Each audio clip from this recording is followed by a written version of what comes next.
की जय। श्री गुरुदास जी सरकार की जय। श्री राघवेंद्र सरकार की जय। श्री शंकर जी महाराज की जय। श्री हनुमान जी महाराज की जय। जय जय श्री राधे। जय जय श्री राधे। जय जय श्री राधे।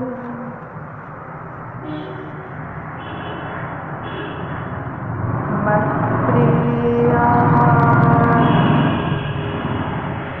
राधिका प्रिया मधवो राधिका धव तस्मादपि गरीयान्यो कृपाल में जगद्गुरुः गुरु भजते श्री कृष्णः श्री कृष्णं भजते गुरुः सिद्धांत तत्व भेदे अपि कृपाल में गुरु महान सच्चिदानंद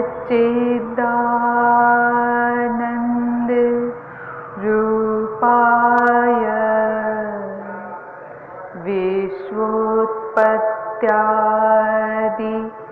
हेतवे तापत्रय विनाशाय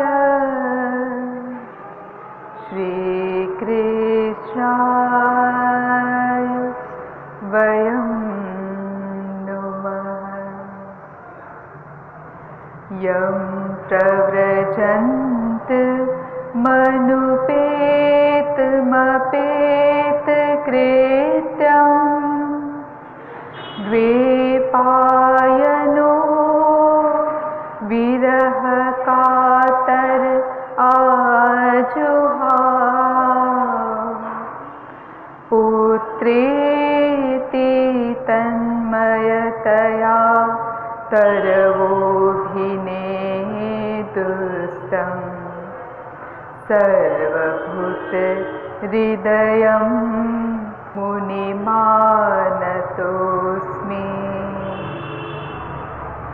चेतोदर्पण मार्जनं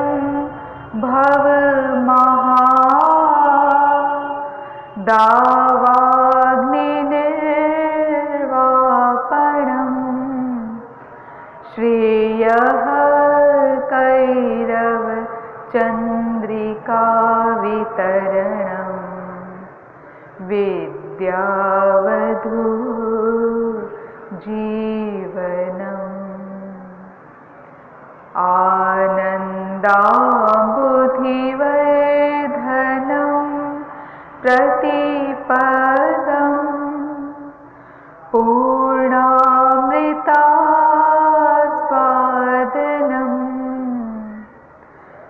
सर्वात्मस्नपनं परं विजयते श्रीकृष्ण संकीर्तनम्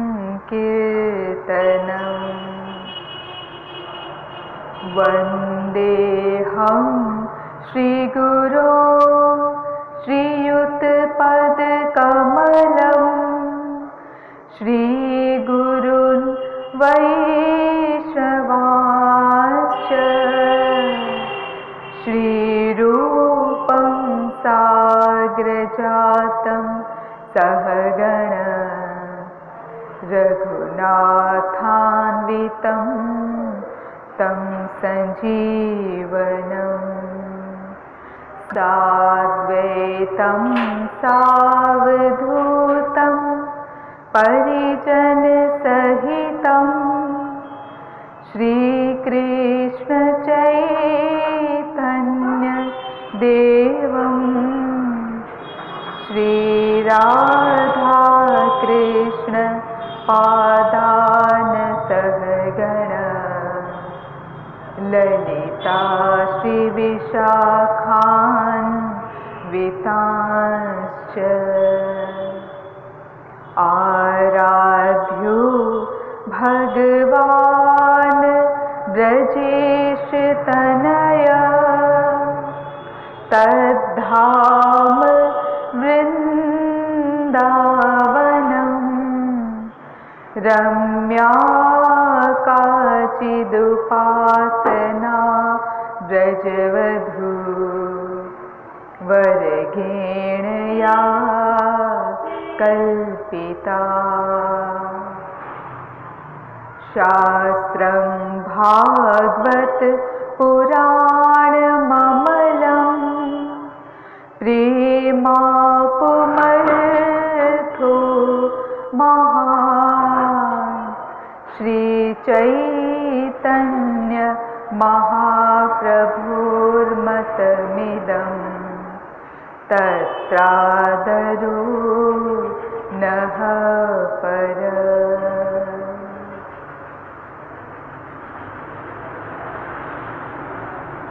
श्रीमद् भागवत भक्ति रस रसिक महानुभाव नियमानुसार कुछ देर हरिनाम संकीर्तन कर लेते हैं। तत्पश्चात हम श्रीमद् भागवत महापुराण के आधार पर भक्ति रस रहस्य को समझने का कुछ प्रयास करेंगे। जय जय राधा रमणा राधा रमणा गोपीजन जीवना राधा रमणा जय जय राधा रमणा राधा रमणा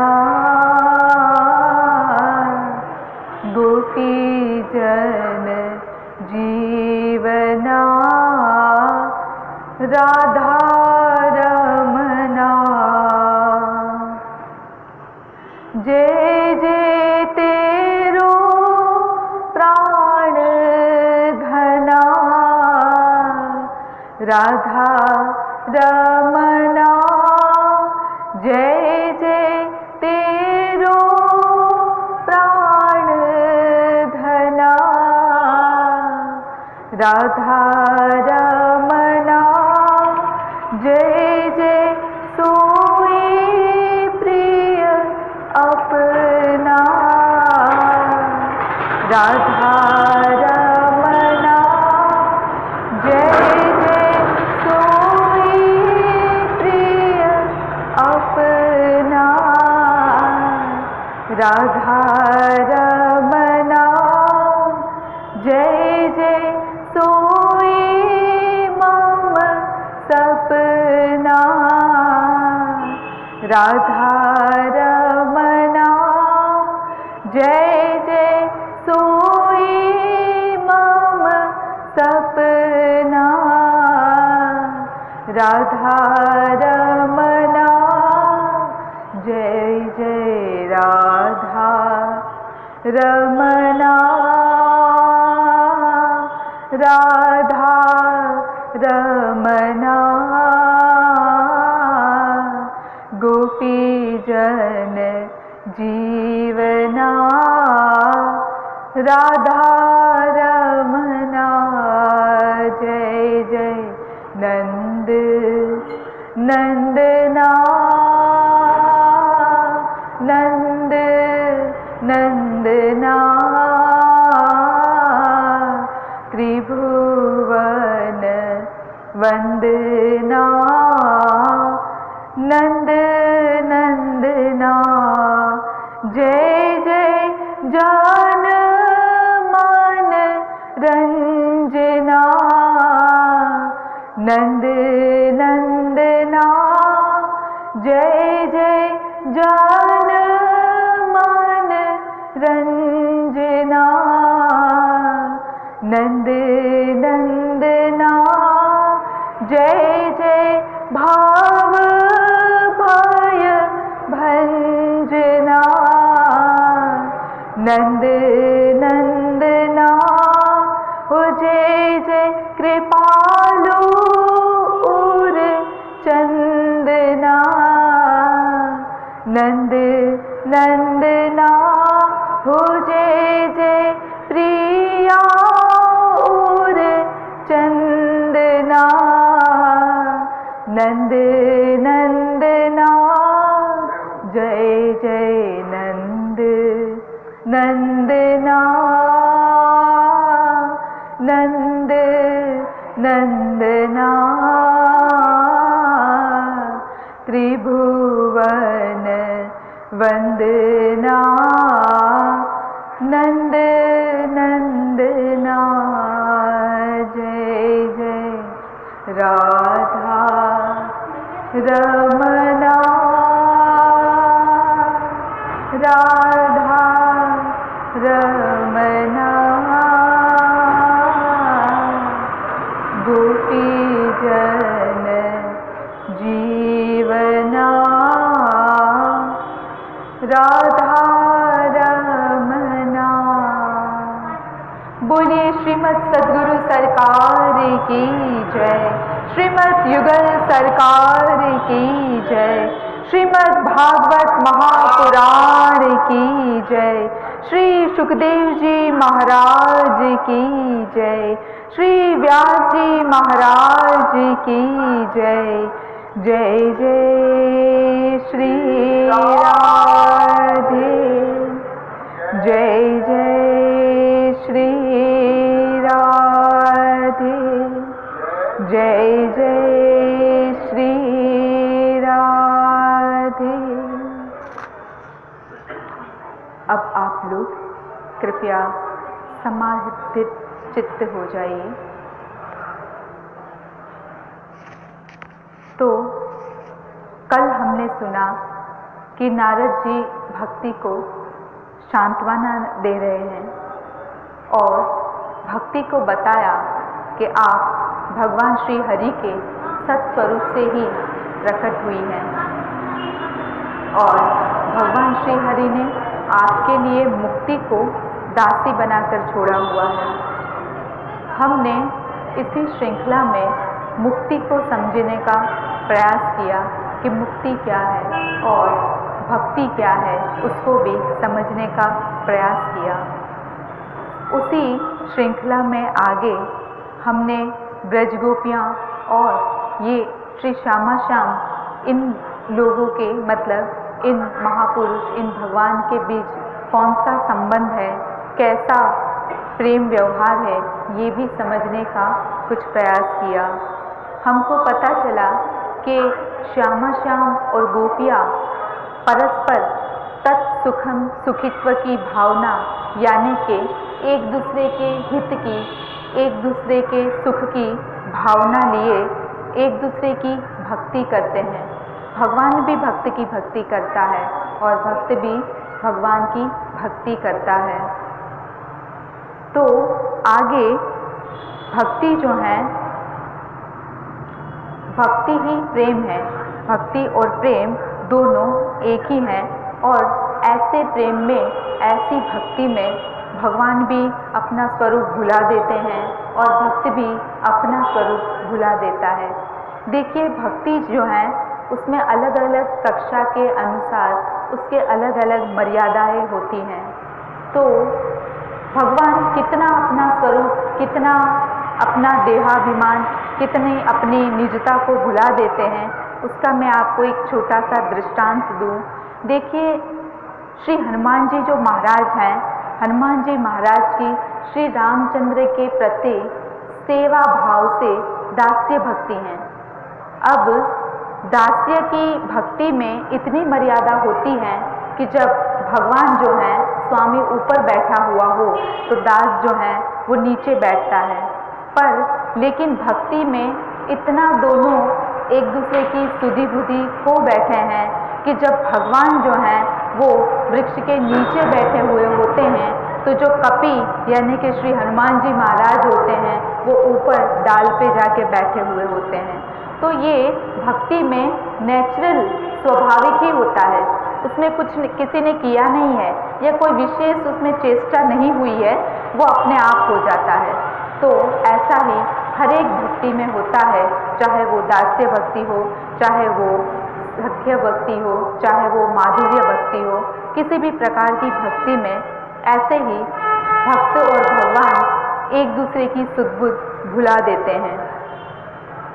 तो नारद जी भक्ति को आगे कहते हैं कि नृणाम जन्म सहस्रेण भक्तो प्रीतिरहि जायेत कलो भक्ति ही कलो भक्तिर्भक्त्या कृष्ण पुरः स्थितः। मनुष्यों के सहस्रों जन्मों के पुण्य प्रताप से भक्ति में उसका अनुराग होता है और कलयुग में केवल भक्ति और केवल भक्ति ही सार है। भक्ति से तो साक्षात श्री कृष्ण चंद्र सामने उपस्थित हो जाते हैं। जो लोग भक्ति से द्रोह करते हैं वे तीनों लोक में दुख ही दुख पाते हैं। भक्ति द्रोह करा ये च सिदंती जगत त्रेय। तो सुत जी महाराज आगे कहते हैं कि सौनक जी सौनकादिक को बताते हुए कहते हैं कि इस प्रकार नारद जी के निर्णय किए हुए अपने महात्म्य को सुनकर भक्ति जो है वो उसके सारे अंग जो हैं वो पुष्ट हो गए और भक्ति ने नारद जी को कहा कि वो सदा उनके हृदय में निवास करती रहेगी। नारद जी की बड़ी कृपा मानने लगी भक्ति, पर पुत्रों की वही अवस्था थी, वो अभी भी वृद्ध ही थे। तो पुत्रों की वो अवस्था देखकर भक्ति को चिंता होने लगी। जब नारद ने उनके दोनों पुत्रों की ये अवस्था देखी तो नारद जी का भी हृदय करुणा से भर गया। तो नारद जी भी तो सारे शास्त्र वेदों के ज्ञाता है, तो नारद जी उनके कानों में शास्त्र वेद का उद्घोष करने लगे और नारद जी भागवत गीता भी उनके कानों में सुनाने लगे कि जैसे भी करके वो अपना सचेत हो। लेकिन वो जो ज्ञान और वैराग्य थे वो बहुत जोर लगा के थोड़ा बहुत हिल पाते, लेकिन आंख भी नहीं खोल पाते और फिर से वो ऐसे ही लेटे रहते। तो उनका जो नारद जी का जो प्रयास रहा वो प्रयास जो है वो निष्फल रहा। तब नारद जी जो हैं वो खुद भी चिंता करने लगे कि अब कैसे किया जाए और श्री हरि का मनोमन वो स्मरण करने लगे, चिंतन करने लगे। तो उसी समय आकाश से आकाशवाणी होती है और आकाशवाणी में बताया जाता है कि देवर्षि इसके लिए तुम एक सत्कर्म करो, यह कर्म तुम्हें संत शिरोमणि महानुभाव बताएंगे। ये जो आपको जो कार्य करना है ये भक्ति ज्ञान वैराग्य की अच्छी तंदुरुस्ती बढ़ाने के लिए, तो वो आपको महापुरुष बताएंगे कि उसके लिए कौन सा मार्ग है। अब श्री जो नारद जी जो हैं उनको तो पता ही नहीं कि ये कौन सा साधन होगा, कि कौन सा मार्ग होगा और वो कहाँ पे वो साधु शिरोमणि मिलेंगे, कहाँ वो संत मिलेंगे। तो नारद जी बिल्कुल भी एक भी क्षण व्यर्थ किए बगैर वहीं से चल दिए उन संत की खोज करने के लिए। अब नारद जी सारे के सारे तीर्थ में घूमने लगे, क्योंकि तीर्थ में तो संत होते ही हैं, तो कोई भी उपाय तो बता देगा कम से कम। तो जैसे ही कोई संत, जैसे ही कोई ऋषि नारद जी को देखते हैं तो वो खुद घबरा जाते हैं कि अरे भाई नारद जी, जिनकी गति तो त्रैलोक्य में सब जगह पे है, वो तो सीधा भगवान को भी बिना पूछे उनके लोक में चले जाते हैं, और ये अगर किसी से कुछ पूछते हैं तो भाई हमारे पास क्या उसका उत्तर हो सकता है। तो किसी को थोड़ा बहुत आइडिया भी अगर दिमाग में सोच भी आती हो तो वो भी उनको बताने की हिम्मत नहीं करता था।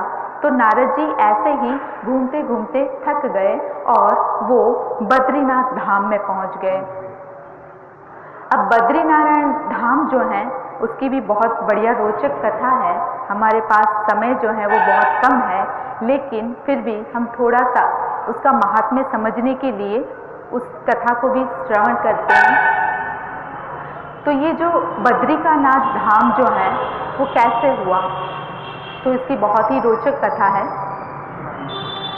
बद्रिका वन जो है वहाँ पे तो सबसे पहले वो श्री बद्री जी यानी कि ठाकुर जी जो है श्री हरि विष्णु जी हैं, पहले वो जो बद्रिकारण्य का वन था वो ये शिव जी के अंडर में आता था, मतलब वो एरिया जो है वो शिव जी का माना जाता था। तो एक दिन भगवान विष्णु जो है वो तप की इच्छा से जगह ढूंढ रहे थे कि कहाँ पे जाके तप किया जाए। तो वो घूमते घूमते बद्रीनाथ धाम में पहुंच गए और वहाँ पे पहले वहाँ पे बेर के बहुत सारे वृक्ष रहते थे। तो बेर के वृक्ष को ही बद्री कहते हैं, इसलिए भी लोग उसको बद्रिकारण्य बोलते थे कि बेर के वृक्षों का जो अरण्य यानी कि जंगल जो था। तो वहाँ पे वो बद्रिकारण्य में जब श्री हरि विष्णु पहुँचते हैं तो उनको वो स्थान जो है वो बहुत ही प्रिय लगा, वो बहुत ही अच्छा लगा। तो अब वो स्थान तो शिव जी का है, अब कैसे उसको ले लिया जाए, कैसे अपना बना लिया जाए। तो अब ये दोनों के भी तो आपस में एक भक्त भगवान की लीला हमेशा रही है। शिव जी जो हैं वो श्री हरि विष्णु के उपासक, श्री हरि विष्णु जो हैं वो शिव जी के उपासक। तो श्री हरि विष्णु ने एक छोटे से बच्चे का स्वरूप धारण कर लिया और बाल स्वरूप धारण करके वो रोने लगे। तो जोर जोर से रोने लगे, क्रंदन करने लगे। तो पार्वती जी से नहीं रहा गया, वो आ गई, साथ में शिव जी भी आ गए। तो उनको पूछने लगे कि अरे भाई क्यों रो रहे हो यहाँ पे आके। तो विष्णु भगवान जो हैं वो कहते हैं कि मुझे तप करना है और तप के लिए मुझे ये जगह बहुत पसंद आई है और मुझे ये जगह चाहिए। तो शिव जी जो हैं वो तो हमेशा ही अपने श्री हरि विष्णु के लिए, अपने इष्ट के लिए अपना सब कुछ न्योछावर करने के लिए तैयार ही रहते हैं। तो ये क्यों नहीं देंगे भला। तो उन्होंने दे दिया उनको और श्री हरि जो हैं वो वहाँ पे अपना तपो ध्यान में अपनी समाधि अवस्था में बैठ गए। अब समाधि अवस्था में तो शरीर का किसी को होश नहीं रहता है। जो भी समाधि लगाते हैं योगी या भगवान जो भी होते हैं, तो वो फिर उनको बाहरी वातावरण का कुछ असर उनके ऊपर नहीं होती है। तो वहाँ पे हिमपात होने लगा, बर्फ की वर्षा होने लगी और बर्फ की वर्षा इतनी भयंकर होने लगी कि भगवान श्री हरि जो बैठे हुए थे उनके पूरे ऊपर बर्फ छा गई, बर्फ पूरा ढक गया, मतलब श्री हरि जी ढक गए पूरे बर्फ से। तो जब लक्ष्मी जी देखती हैं कि अरे भगवान ये क्या हो रहा है, ये तो श्री हरि जो हैं वो पूरा बर्फ में ढक गए हैं। तो लक्ष्मी जी जो हैं वो भी एक बेर का वृक्ष बनकर वहाँ पे अपनी छांव करने के लिए, अपनी एक रक्षण करने के लिए अपनी डालियाँ झुका के खड़ी हो गई वृक्ष के रूप में। तो जब लक्ष्मी जी भी वृक्ष के रूप में खड़ी हो गई तो हिमपात तो हो ही रहा था। तो हिमपात वैसे ही होता रहा और हजारों साल ऐसे ही बीत गए और लक्ष्मी जी जो हैं वो वृक्ष रूप में खड़ी थी, उनके ऊपर भी पूरी बर्फ जो है वो छा गई और वो भी पूरा बर्फ से ढक गई। जब भगवान श्री हरि की अपनी योग समाधि से जब उनकी आंख खुली तो वो देखते हैं कि अरे ये क्या हुआ है, लक्ष्मी जी खुद भी यहाँ पे मेरे संरक्षण के लिए आई हुई हैं और वो भी पूरा इतनी ध्यानावस्था में है कि उनको भी होश नहीं है कि वो पूरा बर्फ में जो है वो लीन हो गई हैं। तो उनको भी, वो भी सचेत, उनको भी किया, खुद भी सचेत हुए और लक्ष्मी जी को बहुत ही प्रसन्नता पूर्वक श्री हरि विष्णु जो हैं वो कहते हैं कि देवी जितने साल, जितने हजारों साल मैंने यहाँ पे तप किया, उतना ही तप आपने भी मेरे साथ कर लिया, तो अब आप मेरे साथ यहाँ पे हमेशा विराजमान रहेंगी। अब मैं आपके साथ यहीं पे श्री बद्रिकानाथ धाम में विराजमान रहूँगा, और आप जो हैं वो मेरे रक्षण के लिए बद्री बनी थी, और मैं आपका स्वामी हूँ, इसलिए बद्रीनाथ के नाम पे ये जो तीर्थ है वो प्रख्यात होगा, आगे चलकर उसकी ख्याति होगी। तो ये है श्री बद्रीनाथ धाम की जो मतलब श्री बद्रीनाथ धाम की तपोभूमि। और ये जो तपोभूमि है मतलब जहाँ पे श्री हरि ने तप किया था, वो तप में आज भी तप्त कुंड करके एक कुंड है कि जहाँ पे वो पानी जो है वो आज भी गर्म रहता है। इतनी सर्दी, चाहे जितनी भी धूप हो, तीनों मौसम, तीनों ऋतु में वो जो पानी होता है वो हमेशा गर्म रहता है। वो इतना श्री हरि तप का प्रभाव। अब आप सोचो कि कहाँ तो वो ये जो लीला हुई होगी, कहीं जाके त्रेता या सतयुग में हुई होंगी, और वो तप का प्रभाव जो है वो आज तक है। तो यहाँ पे नारद जी को भी लगता है कि भाई ये इतनी दिव्य चिन्मयी भूमि है, तो चलो हम भी जाके वहीं पे तप करते हैं। तो कोई ना कोई उपाय तो श्री हरि जो है वो हमारे पास या तो हमारे मस्तिष्क में ला देंगे, या तो श्री हरि स्वयं किसी की द्वारा कृपा करवा देंगे। तो वो जैसे ही वहाँ पे बद्रिकारण्य आश्रम में वो धाम जो है वहाँ पे पहुँचते हैं, तो उनको ये चारों भैया जो हैं सनकादिक, उनके दर्शन होते हैं, और उनके जो दर्शन करके श्री नारद जी जो हैं वो उनकी स्तुति करने लगते हैं कि महाराज आप जो हैं, आपके दर्शन जो हैं वो दर्शन मात्र से भक्तों के वो सारे मनवांछित फलों की सिद्धि हो जाती है, और आप जो हैं वो कितने दयालु हैं कि आपकी कृपा से तो जीव जो है वो घोर नरक से भी निकलने की सामर्थ्य रख लेता है, और वो श्री हरि को पा लेता है। देखिए आपकी एक भ्रिकुटी की थोड़ी सी भंगिमा जो है वो थोड़ी सी तिरछी हो गई, और इससे श्री हरि विष्णु के जो पार्षद जो थे वो गिर गए धरती पर, और जैसे ही आपकी कृपा हुई तो वो वापस अपने धाम को, वैकुंठ धाम को जो है वो लौट गए। तो वो वैसी आपकी जो है वो महिमा है। तो मैं बहुत ही दीन हूँ। देखिए नारद जी खुद को ये सनकादिक ऋषि के सामने दीन कह रहे हैं। अब दीन क्यों कह रहे हैं? वो तो स्वयं भी भक्त हैं, जैसे वो भी ये जैसे हमेशा श्री हरि का नाम लेते लेते हरि शरणम कहते रहते हैं सनकादिक, वैसे ही नारद जी जो हैं वो भी नारायण नारायण करते रहते हैं। तो संत तो वो भी हैं, भक्त तो वो भी हैं, लेकिन फिर भी वो जैसे ही इन चारों ऋषि कुमार को देखते हैं तो वो देखते के ही साथ उनकी अनुनय विनय करने लगते हैं, उनको अपने से बहुत ऊंचा स्थान देते हुए, अपने को बिल्कुल दीन मानते हुए उनसे प्रार्थना करने लगते हैं, उनकी स्तुति करने लगते हैं। श्री महाराज जी भी अपने दोहे में कहते हैं, पुण्य पुंज हरि कृपा गोविंद राधे, संत मिले सत्संग बिगड़ी बना दे। जब पुण्य पुंज जो है वो पुण्य पुंज यानी कि हमारे हजारों जन्मों में हमने जो पुण्य किए होते हैं, वो सारे पुण्यों का एक साथ अगर फल भगवान को देना हो तो वो फल भगवान देते हैं और उसके साथ अपनी कृपा भी कर देते हैं। तब किसी संत का जो है वो मिलन करवा देते हैं। तो नारद जी तो भाई भगवान के भक्त हैं, वो तो जानते ही हैं कि संत का मिलन जो है वो कितनी बड़ी वस्तु होता है। और वो संग भी कैसा, सच्चा होय सद्गुरु गोविंद राधे, सच्ची हो शरण जो तू बिगड़ी बना दे। तो पहला क्या हो, सच्चा संत हो। हम चाहे चलो हम तो अब सही जिज्ञासा लेके, हम तो अपने मस्तिष्क में भगवान की प्राप्ति की इच्छा लेके संत के किसी के पास जाते हैं, पर अगर वो संत ही पाखंडी हो तो राम रहीम जैसा, आसाराम बापू जैसा, तो क्या होगा? तो वो हमको हमारे लक्ष्य तक पहुंचाएगा? नहीं पहुंचाएगा। वो खुद भी गड्ढे में गिरेगा और हमको भी साथ में ले डूबेगा। तो हमको पहले संत जो मिलता है वो भी सच्चा होना चाहिए, मतलब कि उसको भी भगवत प्राप्ति हो चुकी हो। और जब भगवत प्राप्ति हो चुकी हो, ऐसे संत को तो शास्त्र वेदों का ज्ञान होता ही है, वो तमाम शास्त्रों वेदों का निष्णांत ही होता है। तो हमको किसी श्रोत्रिय और ब्रह्मनिष्ठ संत के दर्शन हो जाए तो वो दर्शन जो है वो हमारी बिगड़ी हुई है उसको बना देते हैं। आप ये सोचोगे कि भाई बिगड़ी, ये कौन सी बिगड़ी की बात हो रही है?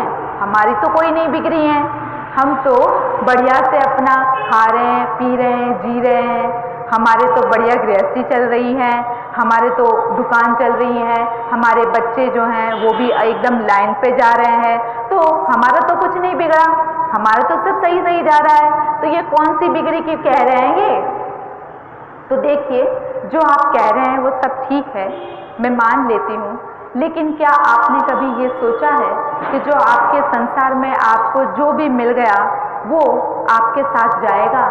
जब आपकी ये शरीर यहीं पे छूट जाएगा और मृत्यु हो जाएगी, तो क्या ये जो आपने धन, ये संपत्ति, ये जो गृहस्थी, जो नाती पोते, ये सब जो इकट्ठा किया हुआ है, क्या उसमें से एक भी चीज़ आप ले जा सकोगे? तो आपका उत्तर होगा, अरे दीदी जी, मरने के बाद किसने देखा है। चलिए, सही है, ये भी बात आपकी सही है कि आप हमको किसी को भी मरने के बाद क्या होगा ये नहीं पता। पर आप मुझे केवल एक चीज़ का उत्तर दीजिए कि आपने इतना सारा पूरा जीवन जो है वो सारी इतनी थोड़ी सी 2-5 मंजिला कोठी इकट्ठा करने में, और ये आपके जो 2-4 बेटे बेटियां जो भी हैं उनकी शादी ब्याह रचाने में अपना पूरा समय जो है, अपना पूरा जीवन जो है वो खत्म कर दिया। तो आप मुझे ये बताओ, क्या अब आप अपने जीवन में सुखी हो? क्या आपको वो परम शांति मिल गई? तो आपके हृदय से, आपके अंतरात्मा से आपको ये जवाब मिलेगा कि ना जी, हमको वो शांति नहीं मिली है। तो वो शांति क्यों नहीं मिली है? क्योंकि वो शांति जो है वो मन को नहीं चाहिए, वो शांति जो है वो आत्मा को चाहिए, और आत्मा जो है वो परमात्मा का अंश है, उसको तो भगवान वाला सुख चाहिए। तो जब तक आप उसको वो भगवान वाला सुख नहीं दे दोगे, तब तक आपका आत्मा जो है, अंदर वाला जो है, वो कभी भी आपकी किसी भी बातों में हामी नहीं भरेगा कि हाँ मुझे भी अच्छा लगा। तो ये जो मन है वो तो हमको अनंत जन्मों से 84 लाख में घुमाता आया है, और आगे भी अगर हम इसी मन की सुनते रहेंगे तो वो घुमाता ही रहेगा। हमको क्या करना है? क्या अभी भी इसी मन की सुननी है? तो हमको अब इस मन की नहीं सुननी है। मन जो है वो हमारा सबसे बड़ा शत्रु है, उसको बिल्कुल भी दिमाग में बिठा लेना है कि जो मन कहेगा वो तो मुझे करना ही नहीं है, मुझे वो करना है जो मेरे गुरु कहते हैं, जो शास्त्र कहते हैं। मैं एक बात फिर से कहती हूँ, अगर कोई संत, अगर कोई गुरु आपको शास्त्र और वेद के विरुद्ध कोई बात सिखाता है तो आपको उस संत की, उस गुरु की भी नहीं माननी है। तो हमको शास्त्रों, वेदों और गुरु की बुद्धि के साथ अपनी बुद्धि को जोड़ देना है। तो जब हम अपनी बुद्धि उनकी बुद्धि के साथ जोड़ देंगे तो अपने आप हम जो भी काम करेंगे उससे हमको बंधन नहीं लगेगा, और हम जो हैं वो भक्ति के रास्ते पे आगे बढ़ते जाएंगे। पर एक बात हमेशा ध्यान रखें कि हरि और गुरु को हमारे अपने साथ सदा हमको याद रखना है। कभी भी हमको नहीं भूलना कि भगवान या हरि या गुरु हमको एक क्षण भी छोड़ता है। देखो, गुरु के लिए अभी हम नहीं जानते हैं, पर गुरु जो है वो कितनी बड़ी पर्सनालिटी होती है, कितना बड़ा व्यक्तित्व होता है, उसको आप एक छोटी सी बात से समझ लीजिए। जैसे भगवान जो होते हैं ना, वो प्रत्येक अणु परमाणु में व्याप्त है, वैसे ही जब कोई महापुरुष होता है वो भगवत प्राप्ति कर लेता है तो उसको भी भगवान वो सारी शक्ति दे देते हैं। तो जो गुरु होता है वो भी अपने शिष्य के अंतःकरण में बैठकर उसको गवर्न कर सकता है, मतलब उसको अपने हिसाब से चला सकता है। तो इसमें लेकिन वो अपना कर्तापना नहीं दिखाएगा, वो तुम्हारे किसी कार्य में अपना हाथ नहीं डालेगा, वो तुमको तुम्हारी जैसी बुद्धि है वैसे ही करते रहने देगा, लेकिन वो हमेशा तुम्हारा संरक्षक यानी तुम्हारा वो प्रोटेक्टर बन के खड़ा रहेगा। जहाँ पे भी तुमको याद करोगे वो तुम्हारे साथ तुमको दिखाई देगा, समझ में भी आएगा। अगर हम उस स्टेज में उस जगह पे पहुँचे, अगर हम वास्तविक हरि गुरु की भक्ति करें। देखिए हमारे श्री महाराज जी जो हैं उनके लिए तो उनके आप जानते हैं कि लाखों करोड़ों अनुयायी हैं, तो क्यों है? तो भाई उन लोगों ने महाराज जी की वो कृपा जो है उसको अनुभव भी किया है। मैंने अपने जब मैं अपना श्री महाराज जी के आश्रम में जब सेवारत थी, तब मैंने भी ऐसे ऐसे साधकों के अनुभव सुने हैं कि बिल्कुल हमारी तो बुद्धि के परे चले जाते हैं कि ऐसे कैसे हो सकता है। महाराज जी यहाँ भी थे, महाराज जी वहाँ पे भी थे, महाराज जी यहाँ सत्संग भी कर रहे थे, उसका एक्सीडेंट हो रहा था, उसको संभाल भी लिया महाराज जी ने। कैसे संभाल लिया? केवल यहाँ से एक उंगली ऐसे कर लिया तो वहाँ पे एक्सीडेंट में उसका बचाव हो गया। तो ये सारी कृपा है, वो कृपाएं जो हैं वो तो जो शरणागत जीव होगा वही अनुभव कर पाएगा। हमारे और आपके तो सिर के ऊपर से जाता जाएगा, हम अभी नहीं समझ सकते हैं। पर लेकिन मेरा एक बस कहने का जो तात्पर्य है वो ये है कि हरि और गुरु में कभी भी अंतर ना माने, ना तो कभी हमको हरि एक क्षण के लिए छोड़ता है, ना तो कभी गुरु एक क्षण के लिए छोड़ता है। अगर हम सही शरणागति की राह पर हो और अगर हम भगवत क्षेत्र में आगे बढ़ना चाहते हो, लेकिन हम गुरु तो धारण कर लिए। हाँ, जैसे हमारे ही सत्संगी, मैं खुद ही हूँ भाई, मेरे गुरु जी तो कृपालु जी महाराज है, बड़ी बड़ी बातें करते हैं हम लोग, लेकिन मन से जब एकांत में, तो मैं जो सोच रहा हूँ वो कोई नहीं जान रहा है, मैं जो कर रहा हूँ वो कोई नहीं जान रहा है, ऐसा हम सोचते हैं। मैं खुद भी भूल जाती हूँ भाई, मैं तो आप लोगों से भी बहुत छोटी सी हूँ, मैं तो अभी साधना अपनी सीख रही हूँ, तो मेरे से भी ऐसा होता है। तो हम लोग गुरु धारण तो कर लेते हैं, महाराज जी मेरे सर्वस्व हैं, मैं तो बोलती हूँ महाराज जी तो मेरे युगल रूप ही हैं, मेरी राधा रानी है, लेकिन क्या मैं महाराज जी को वो राधा रानी के स्वरूप में प्रतिक्षण अपने साथ अनुभव करती हूँ? तो मेरा जवाब आएगा कि नहीं भाई, मैं तो कर ही नहीं पा रही हूँ। कभी कभार थोड़ा सा ये अपना ज्ञान लेके बैठ गए, या तो कभी कभार आप लोगों के लिए कुछ बोल दिया, तब जरूर महसूस होता है कि श्री महाराज जी सब करवा रहे हैं, लेकिन बाद में तो सब मिटिया मेट हो जाता है, मैं भी भूल जाती हूँ। तो हम लोग जो हैं सब माइक जीव हैं, तो ये हमारे गुरु और श्री हरि जो हैं वो भी जानते हैं कि ये माइक जीव है, वो बेचारा अपना प्रयास कर रहा है। तो क्या होता है कि छोटा सा बच्चा होता है ना, वो थोड़ा बहुत भी अगर कुछ कर दे तो माँ जो होती है ना वो बहुत खुश हो जाती है। तो वैसे ही गुरु भी जो हैं और हरि भी जो हैं वो भक्त या शिष्य थोड़ा बहुत भी कुछ कर देता है तो बहुत ज़्यादा प्रसन्न हो जाते हैं, क्योंकि ये इनका स्वभाव जो होता है वो अकारण करुण है और इतना कृपालु है कि बस वो कृपा के अलावा और कुछ करना ही नहीं जानते हैं। तो यहाँ पे जो बिगड़ी की बात कही गई है, अगर हम वैसे ही उन महापुरुष, उन संत, अगर हमारे पास ऐसा कोई महापुरुष या संत नहीं, तो शास्त्र वेदों की शरणागति, भगवान की शरणागति करते हुए आगे बढ़ेंगे, तो हमारी जो बिगड़ी हुई है, यानी कि हमारी बिगड़ी तो है ही है, क्योंकि अनंत जन्मों से हम आ रहे हैं और यही माया के जूते लात खा रहे हैं, तो हमको अभी तक तो भगवान मिला नहीं है, तो बिगड़ी हुई है, तो उसको सुधारना है, जन्म मरण के फेरों से मुक्त होना है। तो सबसे पहला काम हमको ये करना होगा कि हमको भगवान की ओर बढ़ना पड़ेगा। देखो, भगवान की ओर एक ना एक दिन तो बढ़ना ही पड़ेगा, ये लिख लीजिए आप अपने अंतःकरण में। अगर आज नहीं तो किसी और जन्म में। आप सोचो, इस जन्म में अगर हमने इतना जानने के बाद भी नहीं किया, इतने बड़े बड़े संत महापुरुषों का संग किया, हम यहाँ पे वृंदावन धाम में वास कर रहे हैं, हमको इतना भक्ति का सचोट जो तत्व ज्ञान है वो जगत गुरु कृपालु जी महाराज जो ज्ञान दे रहे हैं, मुझे नहीं लगता कि ऐसा सचोट और ऐसा सीधा जो हृदय को चुभने वाला ज्ञान है वो और कोई संत महात्मा ने इस मतलब चैतन्य महाप्रभु जी के बाद किसी ने किया हो। तो ऐसा ज्ञान हमने पा लिया और फिर भी अगर हमने इस जन्म में भक्ति नहीं करी और भगवान को नहीं पाया, तो इसका क्या गारंटी है, इसकी मतलब हमारे पास क्या इसका आश्वासन है कि अगले जन्म को हम पालेंगे और अगला जन्म पहले मनुष्य जन्म का मिलेगा भी। आप ये सोचो कि ये जो कुत्ता होता है हमारे घर पे जो रोटी लेने के लिए आता है, उसकी दशा का कभी अवलोकन करना आप, कैसी होती है उसकी दशा।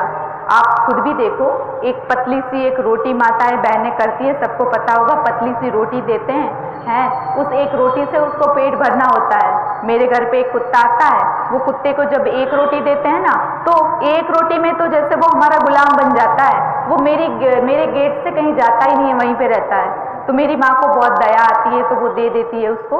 तो मुझे लगता है, मैं पूछती हूँ उसको कि एक रोटी से इसका पेट भर जाता है? भाई हमारी तो इतनी क्षमता नहीं, क्योंकि हम खुद साधक हैं और हमारे पास तो हम अपनी आवश्यकता के अनुसार ही रखते हैं, हम ज़्यादा सामान अपने पास नहीं रखते हैं। और हम जो हमारा जीवन निर्वाह चला रहे हैं तो हम भी दान के आधार पर चला रहे हैं, तो हम किसी एक कुत्ते को या किसी एक जीव का पेट भर सके इतना सामर्थ्य हमारे पास तो नहीं है। तो ऐसा जो कुत्ते का जो जीवन है, उसको एक रोटी जब मिलती है वो पेट भरता है नहीं भरता है, फिर वो कहीं जाके दूसरे घर पे जाके मांगने के लिए वो जाता है, तो वहाँ पे भी उसको दूसरे कुत्ते होते हैं वो भगा देते हैं, उसको भी वो पेट भर तो क्या, उसको थोड़ा सा आधा पेट भी खाना नहीं मिलता है। और उसमें भी देखो, कभी बारिश आती है, कभी तेज धूप होती है, और कभी कभी तो देखो अभी तो ओले भी गिरते हैं, बिना मौसम ओले गिरने लगते हैं, बर्फ गिरने लगती हैं। और कभी कभी देखो कि कितनी गर्मी हमसे ही बर्दाश्त नहीं होती, हम भी बिना कूलर पंखे के नहीं रहते हैं, वो कैसे जीते होंगे। तो उनकी अवस्था देखो, वैसी अवस्था में हम भी अनंत बार जा चुके हैं, हम भी अनंत बार कुत्ते बन चुके हैं, हम भी अनंत बार सुअर भी बन चुके हैं, और फिर भी हम आज मानव देह मिला है, फिर भी हमको होश नहीं आ रहा है कि हम भाई जब कुत्ते थे तब तो नहीं कर पाए, जब सुअर बने थे तब भी नहीं कर पाए थे, अब तो ठाकुर जी ने कृपा करके हमको मानव जन्म दे दिया, तो अब तो हम अपने आप पे कृपा कर ले, अब तो थोड़ा सा मन हरि में लगा ले। अरे मन हरि में लगाने के लिए करना क्या है, मुझे तो यही नहीं समझ में आता। कुछ नहीं करना है हमको हरि में लगाने के लिए, मन को लगाना है। कोई तन मांग भी नहीं रहे ठाकुर जी। ठाकुर जी कितने दयालु हैं, वो कह रहे हैं क्या कि तुम माला करो, वो कह रहे हैं कि तुम परिक्रमा में जाओ, वो कह रहे हैं कि तुम व्रत तप करो, जप करो, कुछ नहीं कहते। अरे वो केवल तुम्हारा मन मांगते हैं, मन, और कुछ नहीं। और बस केवल हम मन भी ना दे पाए तो हम मनुष्य ही नहीं है, फिर तो हम वो सुअर कुत्ते से भी बदतर हैं, क्योंकि वो भी ऐसे ही आते हैं और बहुत सारे बछड़े और बहुत सारे पिल्ले पैदा कर देते हैं और ऐसे ही चले जाते हैं, फिर हम भी वैसे ही हैं, हमारे में और उनमें में कोई अंतर ही नहीं है। देखो, मनुष्य जीवन की जो है दुर्लभता, उस दुर्लभता को समझिए। ये मनुष्य जीवन जो है उसके लिए सुर दुर्लभ कहा गया है।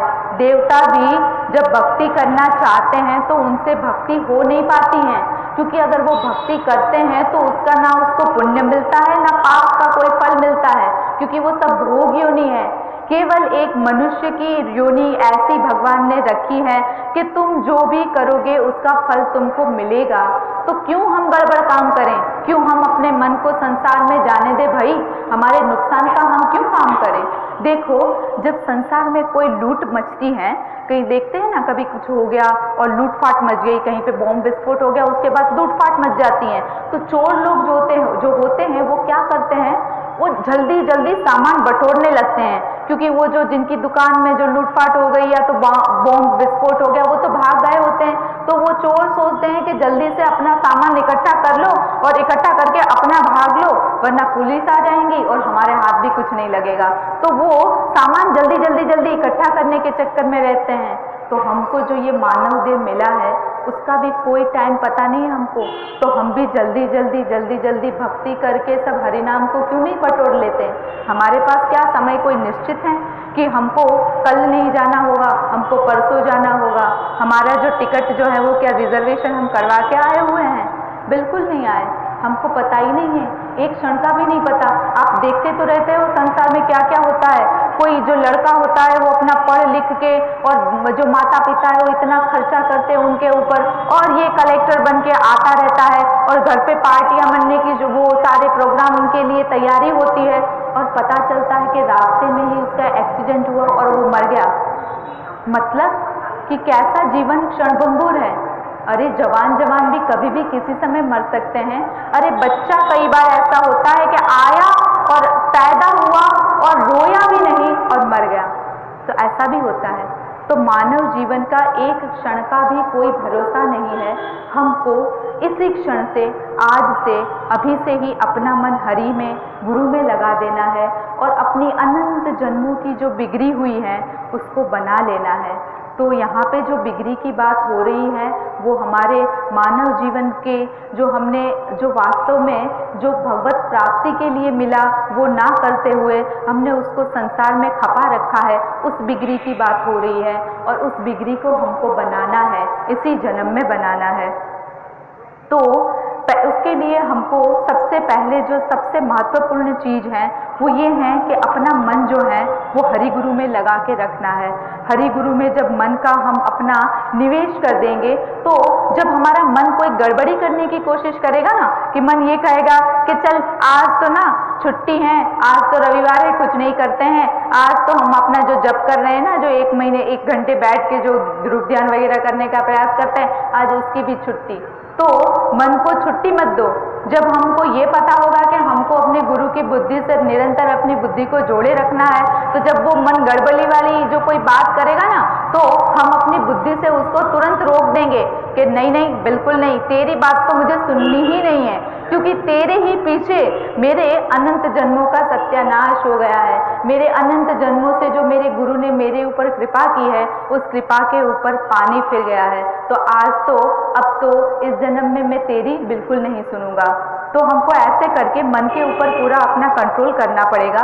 कंट्रोल ऐसे तो नहीं, अपनी बुद्धि को हरि की, अपनी गुरु की बुद्धि के साथ जोड़ना होगा और इस तरीके से मन के ऊपर हमारा कंट्रोल हो जाएगा। तो नारद जी जो है वो ऐसे संत, ऐसे ही सच्चे संत के बारे में कह रहे हैं यहाँ पे, और उनको वो सनकादिक जो है उनके दर्शन हो गए, तो बड़ी ही दीनता पूर्वक वो उनको अनुनय विनय कर रहे हैं और उनको पूछ रहे हैं कि भगवान मुझे कौन से साधन के लिए कहा गया है और मुझे करना क्या है। तो देखिए नारद जी जो हैं वो खुद भी भक्त होते हुए भी हमारे सामने दीनता का आदर्श प्रस्तुत कर रहे हैं।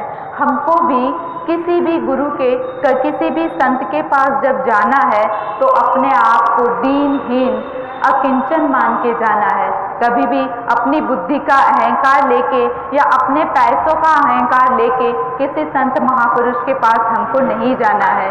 देखिए नारद जी के पास सब कुछ होते हुए भी, स्वयं भक्त होते हुए भी, जब उनके सामने सनकादिक ऋषि हैं तो वो इतनी नम्रता और विनम्रता के साथ उनको प्रार्थना करते हैं, उनकी स्तुति करते हुए उनको कुछ कह रहे हैं। तो हमको भी संत महात्मा के पास अपनी बुद्धि को जो है ना वो शरणागत, सरेंडर करना है और वो जो कहें उनकी बुद्धि से अपनी बुद्धि लगा के ही अपना आगे का जो जीवन है वो सुधार लेना है। तो नारद जी कहते हैं कि हे ऋषि कुमार, आप तो हमेशा हरि ही शरणम बोलते रहते हैं। तो हरि ही शरणम बोलने का प्रताप जो है उसका प्रभाव क्या हुआ?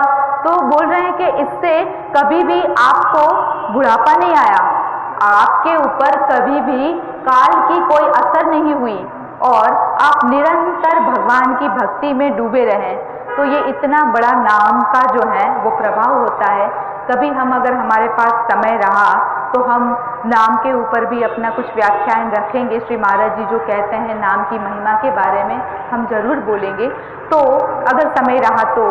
क्योंकि मैंने कल मैं हिसाब बैठा रही थी कि अगर भागवत होती है तो 7 दिन की भागवत होती है और एक दिन में हमको 6 घंटे बोलना होता है, ऐसा होता है। तो चौथे दिन जब होता है तो रामलला भी और ठाकुर जी दोनों का जन्म एक साथ मनाया जाता है। तो जब मैंने मेरा हिसाब बैठाया तो मुझे पता चला कि मेरे हिसाब से जब मेरा 1.5 घंटा में अगर गिनूंगी तो मुझे आज से 13वें दिन रामलला का जन्म करना है। तो आपको बहुत आश्चर्य होगा, वो 13वां दिन यानी कि ये 26 तारीख पड़ रही है, यानी कि रामलला की रामनवमी के जस्ट 1 दिन पहले ही वो 13वां दिन पड़ रहा है। तो अब मैंने ये निश्चित किया कि अब 13वें दिन को नहीं, हम 12वें दिन ही, श्री रामनवमी के दिन ही हमारे रामलला को यहाँ पे प्रकट कर लेंगे। तो चलिए हम भी थोड़ी देर हरि नाम संकीर्तन करते हैं। हरि शरणम हरि शरणम हरि शरणम हरि शरणम हरि शरणम हरि शरणम हरि शरणम हरि शरणम हरि शरणम हरि शरणम हरि शरणम हरि शरणम हरि शरणम। गाइए गाइए। हरि शरणम हरि शरणम हरि शरणम हरि शरणम हरि हरि शरणम हरि शरणम हरि शरणम हरि शरणम हरि हरि शरणम हरि शरणम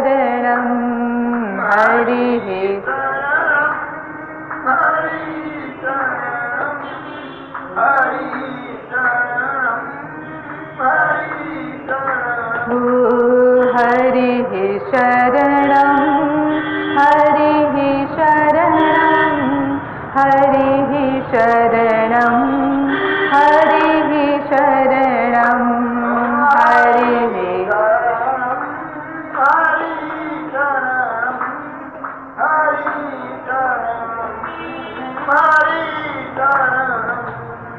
हरि शरणम हरि शरणम हरि शरणम हरि शरणम हरि शरणम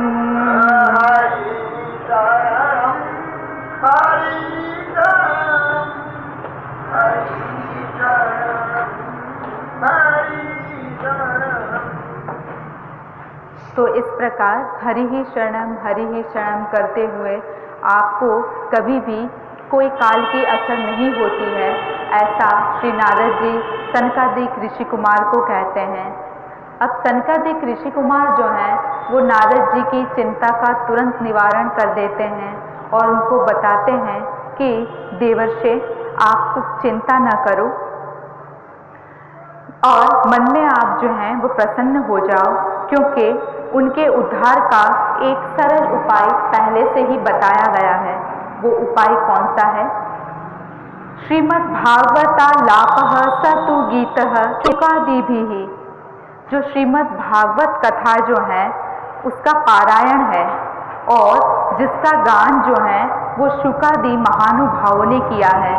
उसके शब्द सुन के ही भक्ति, ज्ञान और वैराग्य को बड़ा ही बल मिल जाएगा और उनका कष्ट मिट जाएगा और भक्ति को आनंद भी मिल जाएगा। प्रलयम ही गमिष्यन्ति श्री भागवत ध्वने कलेर दोषा इमे सर्वे सिंह शब्दाद वृका इव।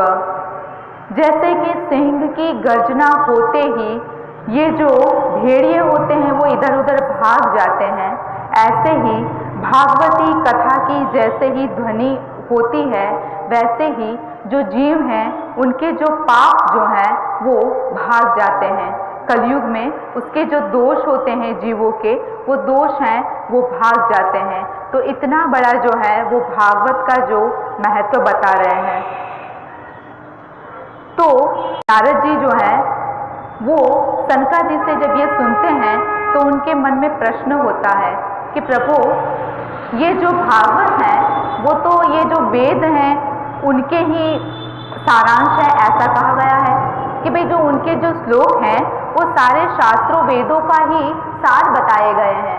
तो जो शास्त्र वेद का घोष तो मैंने इनके कानों में किया ज्ञान और वैराग्य के कान में मैंने बोला, मैंने शास्त्र उद्घोष भी किया, मैंने वेद भी बोला, मैंने भागवत गीता भी बोली, तब तो जो है वो अपने भाना अवस्था में, मतलब वो सचेत नहीं हुए। तो अब आप कैसे कहते हो कि भागवत से, वो भागवत सुनाने से सचेत हो जाएंगे? तो सनकादिक क्या कहते हैं कि देखिए, जो वृक्ष होता है उसको, उसका जो रस होता है, उसके पेड़ से लेके उसके हर तने तक, उसकी हर शाखा प्रतिशाखा पर, उसके मूल पे, हर जगह पे वृक्ष का रस रहता है।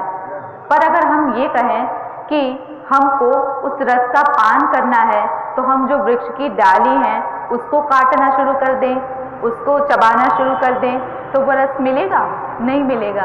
या तो जो उसके पत्ते हैं उस पत्ते को ही खा ले, उसी में से रस मिले, तो नहीं मिलेगा।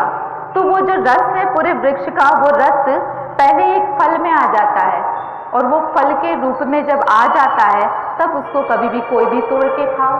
तो वो जो रस है, जैसे फल में आ जाने के बाद वो फल का जो स्वाद है कुछ अलग ही होता है, वैसे ही भागवत जो है वो है तो वृक्ष रूपी वृक्ष, ये जो वेद रूपी वृक्ष है उसी का फल है, लेकिन वो फल जो है वो भागवत को अगर हम उसके रस का पान करेंगे तो वो उसका अलग ही रसास्वाद है। उसको एक और दृष्टांत से समझाया गया कि देखिए, जैसे दूध है उसमें घी जो है वो हमेशा व्याप्त रहता है, दूध में घी रहता ही है, लेकिन जब हम दूध पीते हैं तो हमको घी का स्वाद आता है? बिल्कुल नहीं आता है। पहले दूध में से घी को निकालने के लिए तो पहले बहुत हमको मट्ठा, मक्खन और क्या क्या करना पड़ेगा, तब जाके घी निकलेगा। और फिर घी का स्वाद कैसा होता है? तो घी का स्वाद तो ऐसा होता है कि जब पूड़ी बनती है हमारे घर में तो पड़ोसी के मुंह में पानी आता है, ऐसा स्वाद होता है। तो घी का स्वाद तो इतना बढ़िया होता है कि ये जो देवता हैं उनको भी बहुत बढ़िया लगता है। तो ऐसे ही ये भागवत महापुराण जो है वो वेद जो है वो वेद का ही सार स्वरूप, रस स्वरूप है, पर उसको फल के रूप में श्रीमद् भागवत पुराण के रूप में उसको अलग कर दिया गया है, ताकि उसका रसास्वाद का उसका पान कर सके। तो नारद जी अब अनुष्ठान के लिए पूछ रहे हैं कि प्रभु आप अब ये भी बताओ कि कैसे किया जाए उसका अनुष्ठान। तो ये सनकादिक जो हैं वो बताते हैं कि आप हरिद्वार के पास एक आनंद नामक एक घाट है, वहाँ पे अनेकों ऋषि और देवता रहते हैं और सिद्ध भी वहाँ पे आते रहते हैं, हर प्रकार के मनुष्य भी है वहाँ पे। तो आप वहाँ पे जाके इस ज्ञान यज्ञ का आरंभ कर दीजिए, और यहाँ पे जब आप भागवत कथा का आरंभ करोगे तो आपको एक अलौकिक रस का उदय होगा और आपको वो रस मिलेगा। तो सूत जी बताते हैं कि इस प्रकार नारद जी के साथ सनकादिक ऋषि भी श्रीमद् भागवत कथा रस का पान करने के लिए उस आनंद घाट की ओर चल पड़े। और जैसे ही आनंद घाट की ओर ये लोग चल पड़ते हैं तो पता नहीं, सबको पता चल गया, किसी ने कोई चिट्ठी नहीं भेजी, किसी ने कोई व्हाट्सएप नहीं किया, किसी ने कोई मैसेज नहीं करा, फिर भी सभी संतों महंतों को पता चल गया। अरे देखिए कौन कौन लोग आ रहे, संत महंत की तो बात छोड़िए। जैसे ही सबको पता चला कि ये गंगा तट पर आनंद घाट पर श्रीमद् भागवत महापुराण की कथा होने जा रही है, तो जितने भी बड़े बड़े ऋषि थे, जैसे कि ऋषि वशिष्ठ हैं, परशुराम है, गौतम है, सारे के सारे पराशर, सारे के सारे ऋषि आ गए।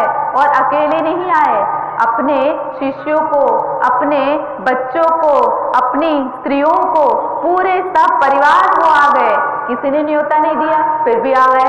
और ऋषि तो क्या, वहां पे लिख रखा है कि वेद वेदांत ये सब अपना स्वरूप जो है वो मानव का दे लेके आ गए। सारे जो तंत्र मंत्र जो है, वेद पुराण जो है, वो शरीर धारण करके वहां पे भागवत सुनने के लिए आ गए। और गंगा नदी जो है वो, गंगा और जमुना और सरस्वती, सारी नदियां अपना स्वरूप धारण करके आ गई। सारे तीर्थ पुष्कर वगैरह जो हैं वो अपना स्वरूप धारण करते, मनुष्य देह बन के अपना मनुष्य का स्वरूप धारण करके आ गए। सारे के सारे कुरुक्षेत्र आदि क्षेत्र भी आ गए, सारी दिशा भी आ गई, उत्तर दक्षिण पूरब पश्चिम सारी की सारी। और जो दंडक आदि जो वन है वो वन भी आ गए, हिमालय आदि जो पर्वत है वो पर्वत भी आ गए। सारे देव भी आ गए, सारे गंधर्व भी आ गए और सारे दानव भी आ गए। बताओ, भागवत सुनने के लिए कोई भी एक जीव नहीं छूटा, सब के सब आ गए, अपने आप आ गए। तो कथा सुनने के लिए, कथा के लिए सुनाने के लिए जो प्रवक्ता है, उसके रूप में सनकादिक जी को श्री नारद जी जो हैं उच्च आसन पर विराजमान करवाते हैं और वो कथा बोलने के लिए बैठते हैं। तो सनकादि जो है, शुरू करें क्या? आज टाइम खत्म हो गया 6:15 बज गए। तो सनकादि जो है वो श्रीमद् भागवत जैसे ही अपना व्यासपीठ पर विराजमान है, तो वो श्लोक जो है वो एक श्लोक बोलते हैं। बहुत बहुत गहरा अर्थ है उस श्लोक का।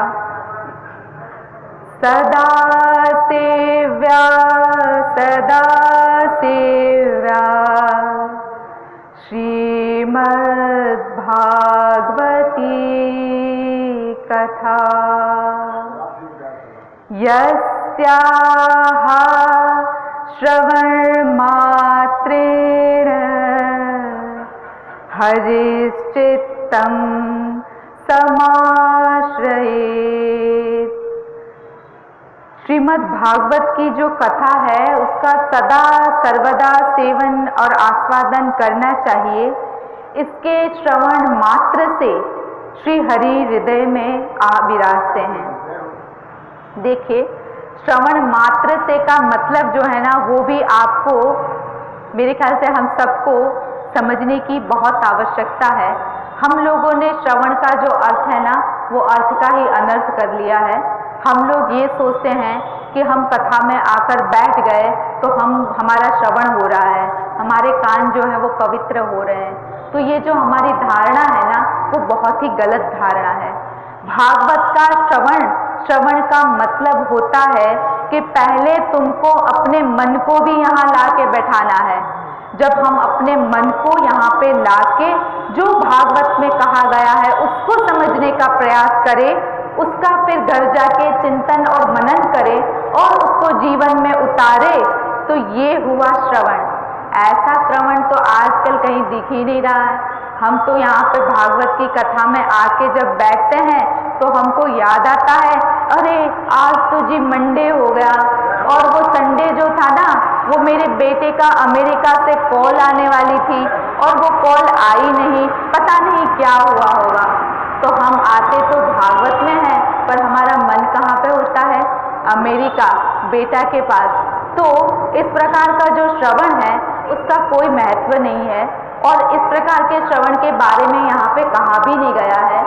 जब मन को अनुरक्त करके, मन का संयोग करके जब तुम भागवत को सुनो और वो जो सुनना है उसके बाद जो है वो ठाकुर जी हैं वो स्वयं प्रकट हो जाएंगे।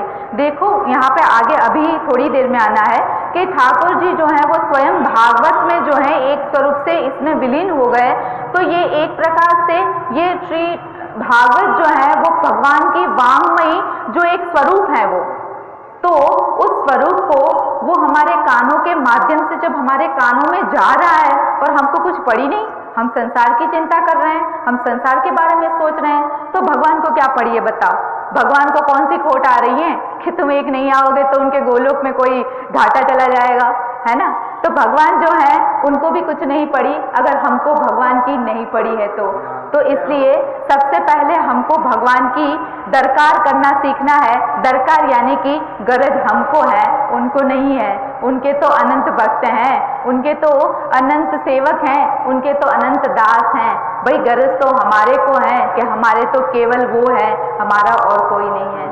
तो जो सिद्धांत है उस सिद्धांत को हमेशा अपने मस्तिष्क में रखना है कि मानव जीवन सुर दुर्लभ है और वो केवल भक्ति के लिए, भगवान को पाने के लिए मिला है और भगवान को पाने का सबसे आसान जो रास्ता है वो भक्ति है। और भक्ति में पहली भक्ति जो है वो श्रवण भक्ति है। पहले जो है वो भगवान कर्ण के माध्यम से हमारे हृदय में प्रवेश करेंगे, लेकिन पहले प्रवेश करने तो दो उन्हें, हमको तो देना ही नहीं है। हमको तो केवल मन को और कहीं घुमाते रहना है और तन को भागवत में बिठा के रखना है। बहुएं भी देख ले और लोग भी देख ले कि हम कथा में बैठे हुए भाई हम नियम से जाते हैं, हम सुनते हैं। देखिए मेरी बातों का बुरा मत लगाइएगा, लेकिन ये मेरा और आपका सबका यही हाल है। हम सब मायाबद्ध जीव मात्र का ये हाल है। तो हमको क्या करना है, हमको सबको मिलजुल कर साधना के रास्ते में आगे बढ़ना है। और ऐसे ही बढ़ते बढ़ते, देखो बच्चे जब चलना सीखते हैं तो बहुत ठोकर खाते हैं, बहुत बार गिरते हैं, लेकिन चलना छोड़ते नहीं हैं। तो हमने भी अनंत जन्मों में बस ठोकर ही ठोकर खाते आए हुए हैं, भगवान के रास्ते में चले नहीं है। अब जब चलना शुरू कर दिया तो भाई कभी कभार ऐसे लग जाता है कि हमारा मन जो है वो लगता भी है, नहीं भी लगता है, ठोकरें लगती रहती है माया की, कोई बात नहीं, लेकिन निराश नहीं होना है, चलते रहना है। चलते रहेंगे तो एक दिन जरूर पहुंच जाएंगे। भाई पहुंचेगा तो वो नहीं कि जिसने चलना शुरू ही नहीं किया है, पर जब हमने चलना शुरू कर दिया तो भले ही देर सवेर ही सही, लेकिन पहुंचेंगे जरूर। तो आज की कथा को विश्राम हम यहीं पे देंगे और जाने से पहले हम कुछ देर श्री हरिनाम संकीर्तन करते हैं। देखिए यहाँ पे बहुत बढ़िया श्री महाराज जी ने भागवत के महात्म्य के लिए भी बहुत सारे दोहा जो हैं वो बनाए हुए हैं। तो हम आज संकीर्तन में उसी का अर्थ समझने का प्रयास करते हैं। वैसे बहुत सरल है, लेकिन फिर भी जहाँ पे नहीं समझ में आएगा मैं समझाने का प्रयास करूँगी। राधे राधे गोविंद गोविंद राधे राधे राधे गोविंद हो राधे राधे गोविंद गोविंद राधे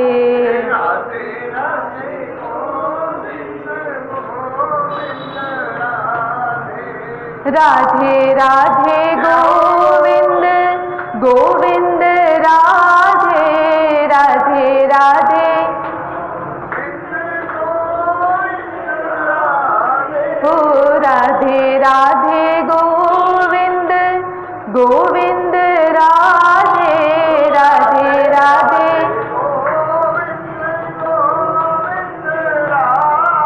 हो राधे राधे गोविंद गोविंद राधे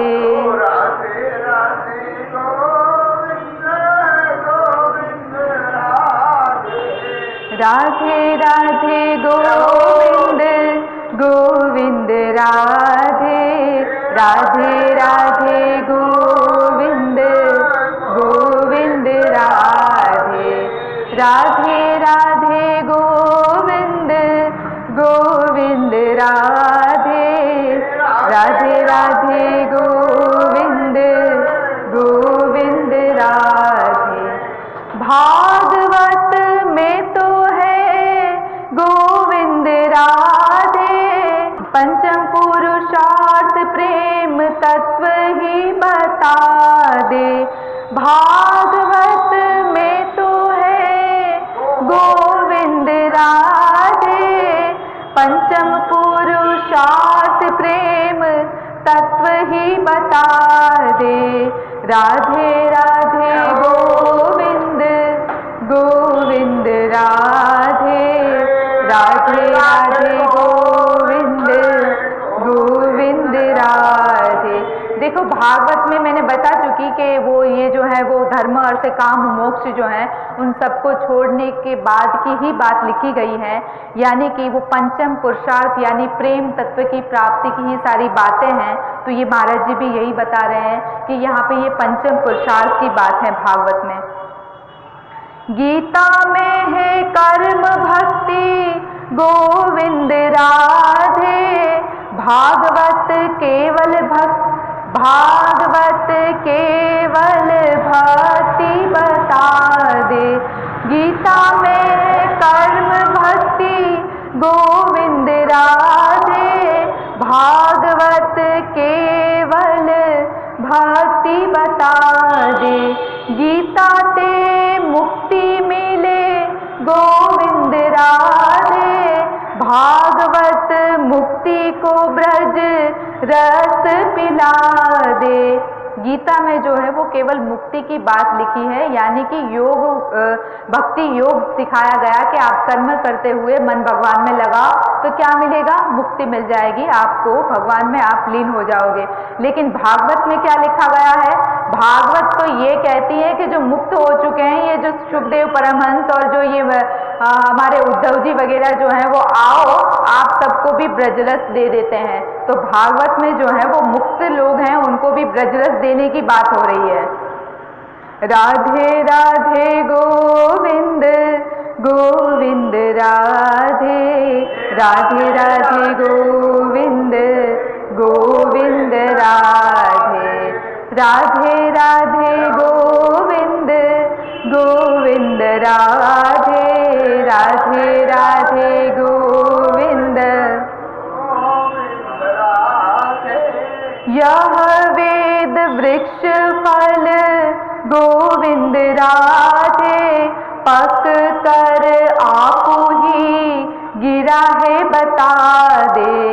ये वेद वृक्ष का फल है जो पकने के बाद अपने आप गिरा है। यह वेद वृक्ष फल गोविंद राधे, पक कर आपू ही गिरा है बता दे। इस फल में तो शुक गोविंद राधे, चोंच मारी और भी सरस बना दे। वो संसार में भी होता है ना, जैसे कोई फल जो होता है अगर उसमें जो तोता है वो अगर अपनी चोंच लगा देता है तो वो फल जो है वो बहुत ही मीठा हो जाता है। हमारे यहाँ पे बचपन में जब हम छोटे छोटे थे तो पापा जो हैं उनकी आम की बगिया थी, तो आम तो कितने खट्टे होते हैं, इतने खट्टे होते हैं, लेकिन फिर भी हम लोग छोटे छोटे थे तो हम कौन से आम खाना पसंद करते थे, जो तोते ने जिसमें अपनी चोंच लगा दी हो वैसे आम को लेंगे, उसको काट के छिलके साफ करेंगे और उसको खाएंगे, उसमें मिठास आती थी, सच में मिठास आती है। तो यहाँ पे श्री महाराज जी भी कहते हैं कि ये भागवत जो वेद वृक्ष से फल जो नीचे गिरा उसमें भी ये जो सुखदेव जी हैं उन्होंने अपनी चोंच लगा दी है, तो ये और भी मीठा हो गया और भी रसीला हो गया। राधे राधे गोविंद गोविंद राधे, राधे राधे गोविंद गोविंद राधे, राधे राधे गोविंद गोविंद राधे, राधे राधे गोविंद गोविंद राधे। जग में सभी फल गोविंद राधे, पिए नहीं जाए खाए जाए बता दे। भाई हम तो जग में जितने भी फल देखते हैं, आम देखते हैं कि भाई सेब देखते हैं, क्या जो भी फल देखते हैं वो पिए तो नहीं जाते, उसको तो खाना पड़ता है। तो ये कैसा फल जो है जो पिया जाता है। तो जग में सभी फल गोविंद राधे, पिए नहीं जाए खाए जाए बता दे। भागवत फल रस गोविंद राधे, छिलका या गुठली नहीं है बता दे। ये कैसा फल है, इसमें तो ना छिलका है ना गुठली है, बस उसको पीते चले जाओ। राधे राधे गोविंद गोविंद राधे, राधे राधे गोविंद गोविंद राधे, राधे राधे गोविंद गोविंद राधे, राधे राधे गोविंद गोविंद राधे। भागवत फल रस गोविंद राधे, छिलका या गुठली नहीं है बता दे। कब तक पान करे गोविंद राधे, भागवत रस का यह भी बता दे। भाई हम लोगों ने समझ तो लिया कि ये बहुत रसीला फल है जिसकी गुठली भी नहीं है और छिलका भी नहीं है और इसको सीधा पी ही जाना है, पर हम महाराज जी को पूछ तो लें कि ये पीना कब तक है हमको। ये भाई जैसे वो डोज होते हैं ना कि दवाई कब तक खानी है, ऐसे हमको भी बता दीजिए भाई कि इसका भी डोज जो है वो कब तक लेना है। तो महाराज जी आगे बोलते हैं, मुक्ति पश्चात भी गोविंद राधे, तैल धारावत पीना है बता दे। मुक्ति पश्चात भी गोविंद राधे, तैल धारावत पीना है बता दे। मुक्ति के पश्चात, अब आपको ध्यान में रहे कि मुक्ति की बात यानी ये वो मुक्ति नहीं है जो परमानंद में लीन होने वाली, ये मुक्ति यानी भक्ति के द्वारा ही, जब भक्ति को हम वो परम पद जो है वो हम पा ले, इसी मुक्ति के बारे में कहा गया है। तो जब हम वो मुक्ति यानी कि भगवान की वो जो सिद्धा भक्ति जो है वो पा ले, हम जब हम अपनी सेवा पा ले अपने सेव्य की, अपने ठाकुर जी की, तब उसके बाद भी हमको तैल धारावत वो भागवत रस का पान करते रहना है। देखिए, एक तो ये कह दिया कि तुमको भक्ति मिल जाए, तुमको सेवा मिल जाए ठाकुर जी की जो गोलोक में, उसके बाद भी तुमको भागवत रस का पान करते रहना है। और दूसरी बात क्या कह दी, तेल धारावत, यानी ये बहुत ही बड़ा शब्द रख दिया महाराज जी ने। तेल धारावत का मतलब है, आप कभी अपने घर पे आपने देखा हो तो तेल को जब गिराओगे ना तो उसकी एक धारा बन जाती है। वो ऐसे ड्रॉप ड्रॉप यानी कि बूंद बूंद करके नहीं गिरता, वो एकदम लड़ी सी बन जाती है धारा, वो बिल्कुल टूटती नहीं है। तो वैसे ही जब हमको भक्ति से अपने लक्ष्य को भी जब हम प्राप्त कर ले, अपने श्यामा श्याम की सेवा को भी हम प्राप्त कर ले, तब भी हमको भागवत का वैसे ही तेल धारावत यानी कि निरंतर हमको भागवत का रसपान करते रहना है। तो इसीलिए तो आप देखें यहाँ पे जब भागवत शुरू हो रही है तो सबके सब आ गए, जो पा चुके हैं वो भी आ गए, जिनको नहीं पाया है वो भी आए। ये देवता और ये जो दानव है वो तो कुछ कर नहीं सकते, फिर भी वो आ गए, सब आ गए। तो सबको पीना है और हमेशा पीते रहना है। बोलिए श्रीमद् भागवत महापुराण की जय, श्रीमद् सद्गुरु सरकार की जय, श्री गोरेदाव जी सरकार की जय, श्री सुखदेव जी महाराज की जय, श्री व्यास जी महाराज की जय, श्री शंकर जी महाराज की जय, श्री हनुमान जी महाराज की जय। जय जय श्री राधे, जय जय श्री राधे, जय जय